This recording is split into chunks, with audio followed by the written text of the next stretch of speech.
Hi friends, आप सभी को मेरा नमस्कार। तो आज आपको लेकर चलते हैं प्रश्नावली 5D के क्वेश्चन नंबर 18 से। तो बने रहिए मेरे साथ में वीडियो के अंत तक। वीडियो आपको अच्छा लगे तो वीडियो को लाइक शेयर सब्सक्राइब जरूर करें। और भैया हम आपकी बोर्ड एग्जाम की बेहतर तैयारी के लिए आपके सिलेबस के साथ साथ जो इसका रिवीजन है वो भी आपका अच्छे ढंग से पूरा करवाएंगे, जिससे आपको एग्जाम में किसी भी प्रकार की कोई कठिनाई ना महसूस हो और आप अच्छे मार्क्स ला सकें। तो चलते हैं क्वेश्चन नंबर 18 पे। देखिए सुनिए क्वेश्चन 18 क्या कहता है। 18 नंबर क्वेश्चन हमसे कह रहा है कि किसी समांतर श्रेणी के तीसरे और सातवें पदों का योग 6 है और इन्हीं का गुणनफल आपका कितना है, 8 है। तो समांतर श्रेणी के 16 पदों का योग ज्ञात करना है। तो 16 पदों का योग चाहिए, तो योग निकालने से पहले हमको समांतर श्रेणी का प्रथम पद और सार्वंतर पता होना चाहिए। जब तक ये नहीं पता होगा तब तक हम लोग योग नहीं निकाल सकते हैं। क्लियर हुआ ना? तो चलिए देखते हैं भैया तीसरा पद और सातवां पद। तो पहले लिखेंगे तीसरा पद समांतर श्रेणी के अनुसार। ध्यान दो इधर सॉल्यूशन में, यानी कि हल भैया देखो। तो समांतर श्रेणी के अनुसार तीसरे पद को क्या लिखते हैं, A3 बराबर A प्लस एन। एन का मान कितना हो जाएगा, जो यहाँ लिखा होता आपको पहले बताया गया है। तो 3 - 1 इंटू डी।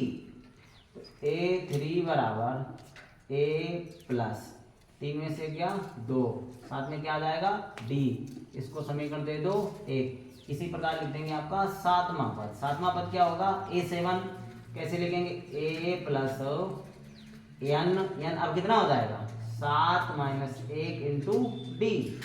A7 बराबर A प्लस 7 में से भैया 1 जाएगा, कितना बचेगा 6 और डी। इसको समीकरण दे दो 2। आगे हम क्या कह रहा है, जो तीसरा पद यानी कि ये वाला और सातवां पद, इनका योग कितना है 6। तो इन दोनों को क्या कर देंगे, जोड़ देंगे। तो लिखेंगे समीकरण 1 व 2 को जोड़ने पर। ठीक भैया, समीकरण 1 व 2 को जोड़ने पर। ये हम नहीं कह रहे, क्वेश्चन आपका कह रहा है इनका योग दिया है, तो हम इनको जोड़ देंगे तो योग हमको मिल जाएगा। तो कैसे जोड़ोगे आप, ये हो जाएगा A3 प्लस A7 बराबर आपका क्या बनेगा A plus 2D plus A plus 6D। ठीक भैया, तो A3 प्लस A7 मतलब तीसरा पद और सातवें पद का जो योग है वो आपका 6 है, अर्थात इसकी जगह कितना लिख सकते हैं 6 बराबर एक AJ है, एक AJ है। एक कितना हो गया 2A 6D और 2D आपकी कितनी हो जाएगी 8D। 2 कर दो कामन, यहाँ से 2 कामन करोगे, यहाँ बचेगा A, यहाँ 2 चौकू 8, साथ में आपका क्या आ गया D। काट दीजिए 2 3 6। आगे समझो भैया, तो 3 बराबर A प्लस 4D। यहाँ से क्या करेंगे हम लोग A का मान निकाल लेंगे। तो A का मान जो निकालेंगे वो D के पदों में आ जाएगा मेरा। ठीक है भैया, तो क्या करेंगे 4D को उठा के इधर बाएं पक्ष में भेजो। तो काय को हो जाएगा ये माइनस का 3 - 4D। A का मान जो है वो आपका आ गया D के पदों में। अब हमसे क्या कहता है, इन्हीं का गुणनफल 8 है। तो अब आप क्या करेंगे, समीकरण 1 व 2 का गुणा कर देंगे। ये भी आपसे क्वेश्चन नहीं कहा, तो जो हमारा नियम ये होता है कि जो क्वेश्चन कहता जाए वही आप करते जाओ तो आंसर मेरा आ जाता है। ठीक है भैया, तो बाकी जो समझाने के लिए आपको समझाया ही जा रहा है, और इतनी सरल भाषा में समझाने की आपको किसी भी प्रकार की कठिनाई नहीं आएगी।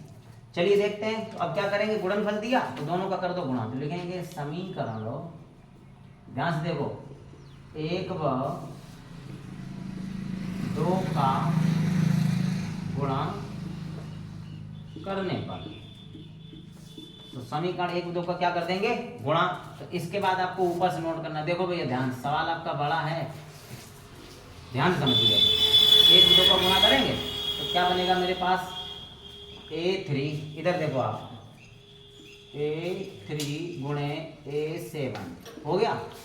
इधर आपका क्या बन जाएगा, A में क्या है, जो तीसरा पद है वो है आपका A प्लस 2D और इनटू आपका हो जाएगा A प्लस 6D। इनका हमको करना है गुणा। तो ये तीसरे पद और सातवें पद का गुणनफल 8 है, अर्थात इस पूरे जगह कितना लिख सकते हैं 8 बराबर। करो गुणा, A का गुणा A में, गुणा तो आपको सिखाए है ना।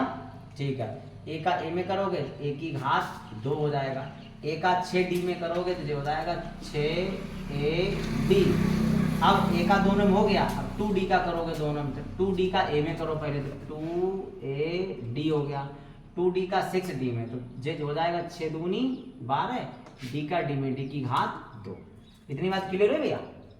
ठीक है, तो देखो 8 बराबर ये तो a स्क्वायर हो गया, ये 2d है, ये 6d है, ad सॉरी, तो 2ad और 6ad कितना हो गया, 6 2 आपका 8ad हो गया, प्लस 12d स्क्वायर। इसमें कुछ हो नहीं सकता है, तो इसको समीकरण दे दीजिए आप 3। कितना दे दो? 3। यहाँ तक समझ में आया होगा। कोई अगर दिक्कत आती तो आप पूछिएगा, नहीं तो हम लोग आगे भी बढ़ रहे हैं। तो क्या करेंगे भैया, जो a का मान निकाला है d के पद में, वो मान उठा के समीकरण 3 में रखेंगे। तो लिखेंगे a का मान समीकरण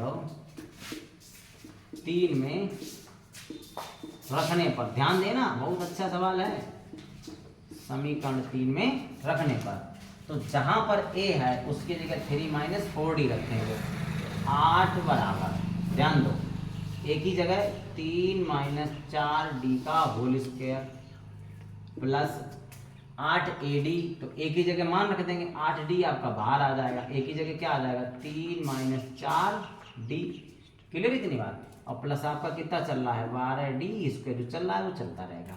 अब समझो यहाँ से, तो भैया जहाँ जहाँ पर मेरा a था उसकी जगह a का मान हमने रख दिया, a था मान रख दिया, स्क्वायर बना रहा, यहाँ पर a था मान रख दिया, 8d था वो आपका बना रहा। अब समझो ये बन गया a - b का होल स्क्वायर। जब a - b का होल स्क्वायर बना, इसको हमने द्विघात समीकरण में सीखा है। a - b का होल स्क्वायर हम लोग खोलना जानते हैं, कक्षा 6 7 8 9 सब में बड़ा होता है, तो ये आपको आसान है बिल्कुल ही।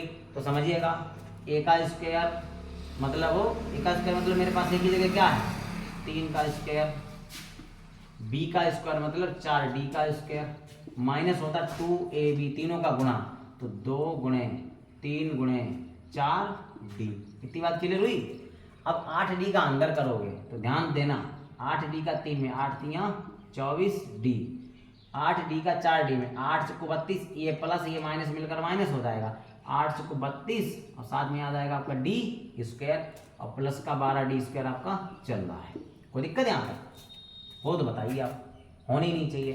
अब देखो, तो 8 बराबर ये 3 3 कितना हो जाएगा 9, 4 का वर्ग करो, 4 × 4 16 और d का वर्ग तो घात 2 हो जाएगी, माइनस ये देखो 2 3 6, 6 चौगुन कितना हो जाएगा आपका 24d, और जे लिखा है प्लस का 24d, 32d स्क्वायर में से 12d स्क्वायर चला गया, 32 में से 12 गया, माइनस का कितना बचेगा 20d स्क्वायर, तो 24d plus 24d minus cancel हो गया, कितना बचा, इस 9 को उठा के इधर भेज दो, तो उधर 8 - 9 बराबर 16d स्क्वायर और माइनस का 20d स्क्वायर, है ना भैया?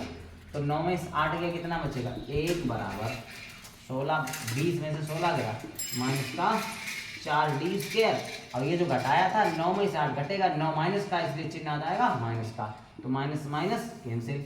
बड़ी संख्या के सामने जो चिन्ह होता है घटाने पर हमेशा वही चिन्ह आता है। यहाँ 9 बड़ा है देखने में बड़ा, वैसे माइनस संख्या मेरा छोटी होती है, देखने में बड़ा है ना, तो माइनस का ही चिन्ह आ जाएगा। अब d स्क्वायर के साथ 4 गुणे वाला भैया कहाँ आ जाता है भाग में, पता है ना, तो d स्क्वायर बराबर हो जाएगा 1/4, तो d बराबर आ जाएगा 1/4 पे अंडर रूट आ जाएगा ना भैया, तो d बराबर, इसका अंडर रूट का मतलब होता है वर्गमूल निकालना, तो 1/4 का वर्गमूल हो जाएगा प्लस माइनस 1/2। इस तरीके से d का मान आपका प्लस माइनस 1/2 आ गया, यानी कि सार्वंतर जो आए हैं उसके 2 मान निकले हैं, एक धनात्मक 1/2 है और एक आपका ऋणात्मक 1/2 है, तो दोनों से ही मेरे आंसर निकलेंगे, ये भी आपको ध्यान रखना है। लेकिन हम क्या करते हैं, हम आपका धनात्मक मान लेके निकाल देते हैं आंसर के आपको, और ऋणात्मक मान लेके आप निकाल लेना। क्लियर? कोई डाउट तो नहीं है? चलिए भैया, अब d का मान आ गया, तो d का मान हम लोग इसमें रखेंगे, जो a का मान निकाला तो d को पद में, वहां से हमको क्या मिल जाएगा a का मान मिल जाएगा। तो इसके बाद में आपको यहाँ से नोट करना है, ध्यान दो जरा बोर्ड पर, देखो भैया क्वेश्चन आपका बड़ा था इसलिए हमने इस तरीके से किया है। तो d का मान लिखिएगा, d का मान उठा के इसमें रखेंगे, तो ये हो जाएगा a बराबर, ध्यान दो 3 - 4d, d की जगह लिख दो 1/2, हमने धनात्मक 1/2 लिया, आपको ऋणात्मक लेना है, अब वो आपको स्वयं हल करना पड़ेगा। बस प्लस की जगह क्या चलेगा, माइनस चिन्ह आ जाएगा, बाकी पूरा क्वेश्चन वैसे ही हल करना है। पूरे मतलब इसके आगे हल करना है, बाकी तो आपका लगा हुआ है और आपको कुछ नहीं करना है। तो ये काट दो, 1 कम 2, 2 दूनी 4, ए बराबर 3 माइनस कितना बचा है 2, ए बराबर आ जाएगा आपका 1। जे आपका आ गया प्रथम पद। हमने आपको क्या बताया था, हमने आपको बताया था हमको समांतर श्रेणी के 16 पदों का योग चाहिए। योग निकालने के लिए दो सूत्र मेरे पास होते हैं, एक तो एल वाला होता है जिसमें ए प्लस एल का प्रयोग होता है, और एक में ए और डी का प्रयोग होता है। एन तो होता ही है पदों की संख्या, तो इसमें हमें ए मिल गया और क्या मिल गया, डी मिल गया। तो हम सूत्र लगा देंगे पदों के योगफल का। एस एन बराबर क्या होता है, n/2 ब्रैकेट में 2a और 2a plus n minus 1 into D होता है भैया, ठीक है। इसमें मान रखेंगे, हल करेंगे, आंसर मेरा आएगा। चलिए देखिए, तो क्वेश्चन हमसे कहा है 16 पदों का योग चाहिए। अब योग निकालने के लिए जिसकी जरूरत थी वो सारा क्वेश्चन को मिल गया है, यानी कि सवाल की जरूरतें पूरी हो गई है। अब हम लोग डायरेक्ट योगफल का सूत्र लगाते हैं। तो यस 16 बराबर, यस 16 का मतलब 16 पदों का योग क्या हो जाएगा, n/2, n का मान 16 है तो 16/2। सूत्र याद होने पर सूत्र नहीं लिखते हैं, डायरेक्ट सूत्र में मान रख देते हैं। क्लियर हुआ, 16/2 ब्रैकेट में आपका 2a, ए का मान कितना निकला 1 प्लस n कितना है 16 माइनस 1 इंटू डी आपका कितना है 1/2, जो भी हम लोग निकाले हैं। ठीक है भैया, इतना क्लियर हुआ। इसके आगे समझिए आप, तो 2 से काट दो, 1 2, 2/16, तो एस 16 बराबर जे कितना हो गया 8 है आपका बाहर, जे हो गया 2 1 2 प्लस 16 में से एक जाएगा कितना बचेगा 15, अब गुणे में आपका 1/2 ब्रैकेट आपका बंद। तो एस भैया देखो एस 16 बराबर मतलब 16 पदों का योग बराबर, इसका इधर हो जाएगा गुणा, 2 दूनी 4 और 15 आपका जैसे का तैसा बना रहेगा। मतलब समझो, इधर समझ लो, हटा देंगे इसको, 2 प्लस 15/2 लिखा हुआ है तो 2 दूनी 4 यानी कि 4 प्लस 15/2, तो 15 4 कितना हो जाएगा 19/2। ये कैलकुलेशन इसके अंदर की बनेगी। तो इतना ना करके हम लोग यहीं समझा देते, आपको आया ना समझ में, इसको हटा दिया, रफ वर्क था आपका, है ना भैया। देखो तो 8 ब्रैकेट लगा दीजिए, अभी जो हो गया 2 दूनी 4 प्लस 15 पूरे 1/2 ब्रैकेट बंद। तो एस 16 बराबर 8 गुणे 15 4 19, 19/2, 2 से काट दो, 2 1 2, 2 चौकू 8, एस 16 बराबर 4 गुणे 19, एस 16 बराबर 19 चक्कू कितना हो गया 76, यानी कि जो समांतर श्रेणी में 16 पद हैं उनका योग आपका कितना आएगा 76 आएगा। इस प्रकार से आपका क्वेश्चन जो है वो पूरा कंप्लीट हो गया है। अब आप पूरे क्वेश्चन को रीचेक करिए और आप देखिए कि भैया ये कहाँ से आया, कैसे आया। कहीं पर किसी भी स्टेप में आपको प्रॉब्लम आ रही है तो आप पूछिएगा, हम आपको अवश्य बताएंगे। और उम्मीद करते हैं कि आपको कहीं पूछने की ज़रूरत नहीं पड़ेगी, क्योंकि इतनी सरल भाषा का प्रयोग किया है और प्लस स्टेप टू स्टेप, हर स्टेप को आपकी जो है हम हर जगह समझाते हुए ही चलते हैं, इसलिए कहीं प्रॉब्लम आपको नहीं आनी चाहिए। फिर भी अगर पूछना है तो आप पूछ सकते हैं। हाँ, जो बचा क्या है, हमने यहाँ पर जो डी का मान 1/2 धनात्मक लेके हल किया है जे यहाँ से। अब आप एक बार क्या करोगे, ऋणात्मक लेके हल करोगे, इतना और आपको हल करना पड़ेगा। जो एक दूसरा आंसर और निकलेगा वो आप स्वयं कर लेना। क्लियर, अंतर क्या होगा, अभी हमने यहाँ पे धनात्मक 1/2 लिया था, अब की बार आप कैसे लोगोगे माइनस का 1/2 ऐसे लेना है आपको। क्लियर हुआ, कुछ पूछना है पूरे क्वेश्चन देख लीजिए आप, यदि कुछ पूछना बनता है तो आप पूछिएगा, नहीं तो हम लोग क्या करते हैं हटाते हैं, चलते हैं अगले क्वेश्चन पर। पूरा क्वेश्चन देखो आप अच्छे से, क्योंकि सवाल आपको दिख रहा है ना भैया, बड़ा सवाल है तो इसीलिए पूछ रहे हैं आपसे। कहीं पर कोई प्रॉब्लम आ रही तो आप पूछिएगा, नहीं आ रही ना, चलिए एक बार फिर लगाइए घर पे। फिर आपको कोई दिक्कत आती, जो भैया वीडियो ऑनलाइन मतलब यूट्यूब पर देखते हैं उनको भी कोई प्रॉब्लम आती है तो आप कमेंट करके जरूर बताएं। हटाते हैं इस क्वेश्चन को, मिलते हैं आपको अगले क्वेश्चन के साथ। चलिए भैया देखो, क्वेश्चन नंबर आपका 18 के बाद में 19 जो है मेरा अच्छा सवाल है। देखो क्या कह रहा है हमसे 19 नंबर सवाल,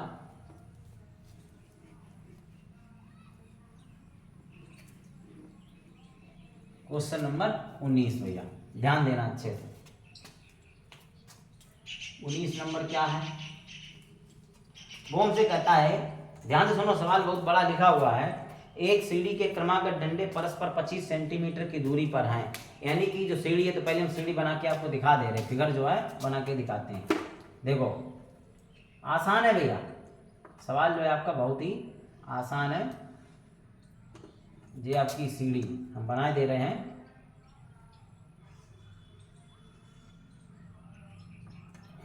तो इसमें एक डंडा ये लगा हुआ है, ध्यान देना।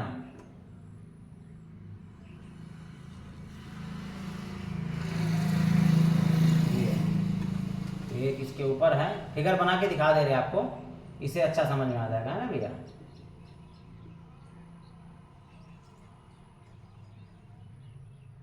और एक लास्ट में दिया है,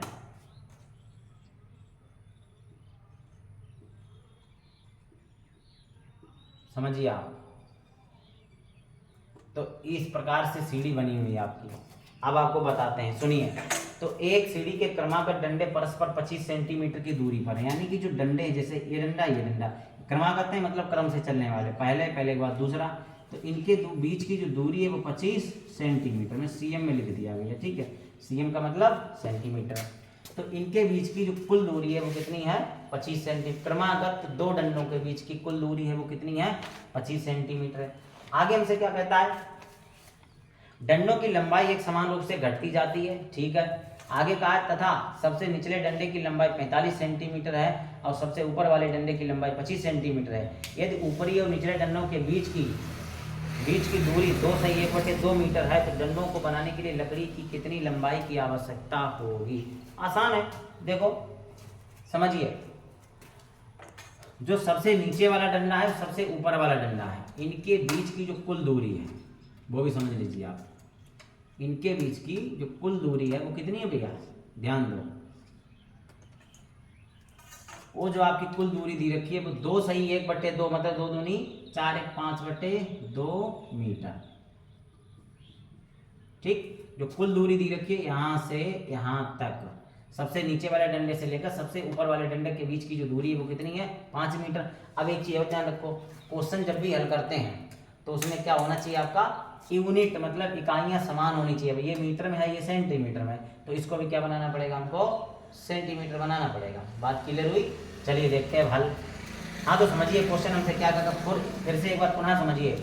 तो सीढ़ी के जो क्रमागत डंडे लगे हैं उनके बीच की दूरी कितनी है, 25 सेंटीमीटर। और डंडे की लंबाई क्रमानुसार घटती जाती है। जैसे ये कितना लंबा है, उसने कहा ये वाला डंडा है आपका 45 सेंटीमीटर लंबा, ठीक। और जो लास्ट में सबसे ऊपर डंडा लगा है उसकी लंबाई कितनी है आपकी, 25 सेंटीमीटर। कितनी है, 25 सेंटीमीटर। इतनी बात क्लियर हुई। तो हमें दिखा ये 45 होगा, ये 45 कुछ कम होगा, फिर ये कम होता है, तो कम होता हुआ इस तरीके जो लास्ट वाला डंडा आएगा सबसे ऊपर, उसकी लंबाई कितनी है, 25 सेंटीमीटर।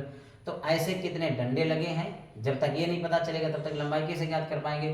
तो सबसे पहले डंडों की संख्या निकालते हैं और बाद में क्या करते हैं, इन डंडों को बनाने के लिए कितनी लकड़ी की आवश्यकता पड़ेगी वो हम लोग निकालते हैं। ओके, चलिए देखिए भैया। तो सबसे पहले ये जो दिया रखा है कुल दूरी, सबसे ऊपर वाले डंडे और सबसे नीचे वाले डंडे के बीच की दूरी, उसको लिखते हैं। समझो बहुत आसान है। तो हल में लिखेंगे हम लोग सॉल्यूशन, अच्छे समझो। तो लिख देंगे सबसे नीचे वाले डंडे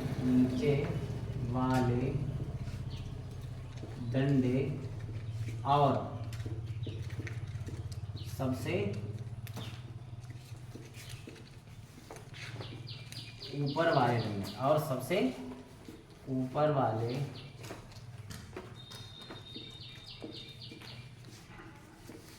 डंडे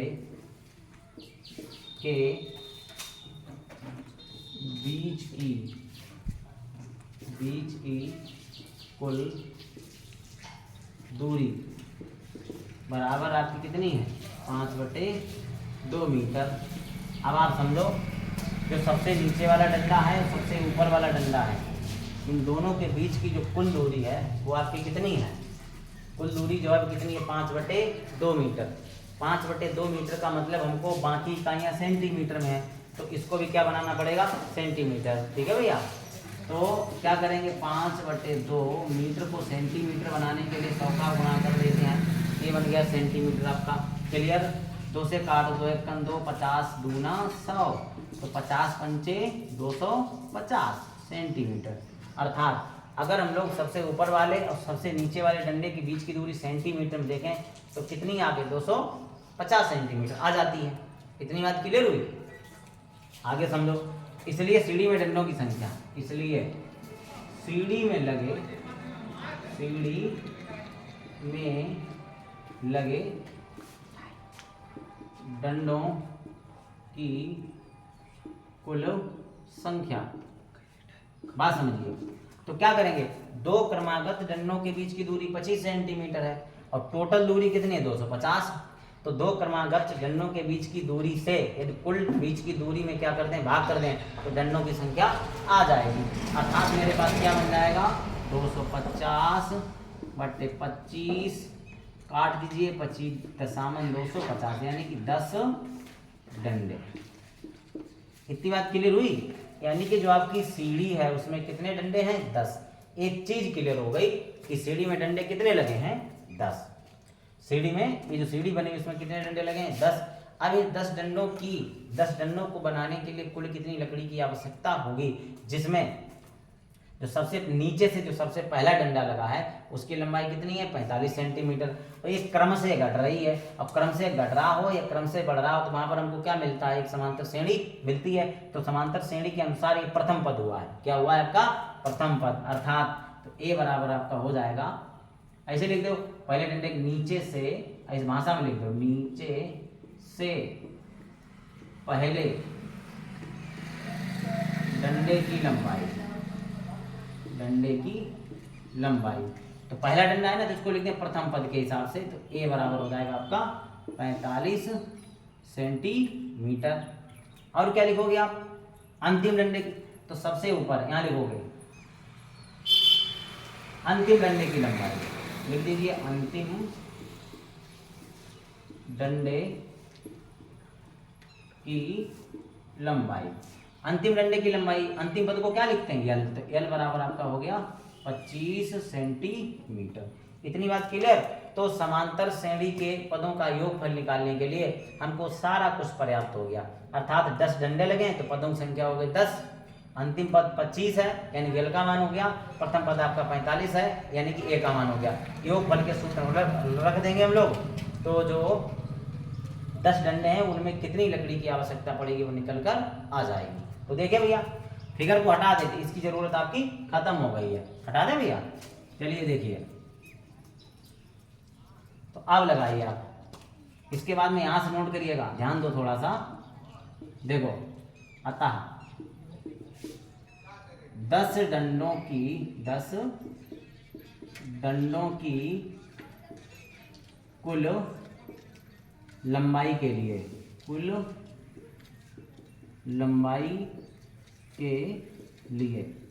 देखो भैया, 10 डंडों की कुल लंबाई के लिए क्या क्या है मेरे पास, सारा कुछ दिया है।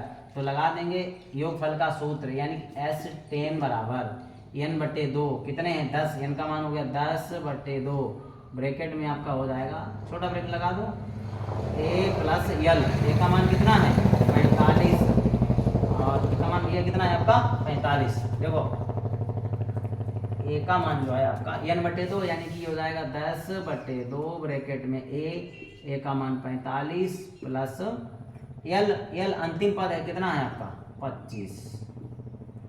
S10 बराबर, इसको काट दो, 2 × 2 2 पंचे 10, तो 5 जो जोड़ दीजिए आप, कितना हो जाएगा 5 × 10 का 0, 4 2 6 1 7, कोष्टक हटेगा तो क्या हो जाएगा गुणा। अर्थात S10 बराबर 7 पने 35, 107 में आ जाएगा सेंटीमीटर। यानी कि जो आपको 10 डंडे सीढ़ी में लगाने हैं तो उनको बनाने के लिए टोटल 370 सेंटीमीटर लकड़ी की आवश्यकता होगी। इस प्रकार से क्वेश्चन आपका 19 भी क्लियर हो गया। अब आप इस क्वेश्चन में कोई क्वेश्चन आपका बनता है तो आप हमसे पूछ सकते हैं, और नहीं तो हम लोग मिलेंगे आपको अगली क्लास में। देख लीजिए एक बार, फिलहाल रीचेक कर लीजिए कि कोई पॉइंट ऐसा है, कोई लाइन ऐसी है जो आपको नहीं समझ में आई। पूरा क्वेश्चन देखिएगा, पूरा क्वेश्चन आपके पास सामने दिया हुआ है और आपको हम एक एक स्टेप करके समझाते भी गए हैं, फिगर से भी समझाया तो बिल्कुल आसान था, क्वेश्चन ही आसान था बहुत, और आपको बहुत ही सरल भाषा में बताया भी गया है। तो इसलिए उम्मीद है आपको पूछने की जरूरत नहीं पड़ेगी। अगर पड़ती है तो आप बताइए, जो लोग यूट्यूब पर देखते हैं वो कमेंट करके हमें जरूर बताएं। तो खत्म करते हैं आज की क्लास आपकी, मिलेंगे आपको अगले वीडियो में। बने रहिए मेरे साथ में, हम आपके बोर्ड एग्जाम की बहुत ही बेहतर तैयारी करवाएंगे। तो आज के लिए यहीं इतना ही रखते हैं। बहुत बहुत धन्यवाद आपको।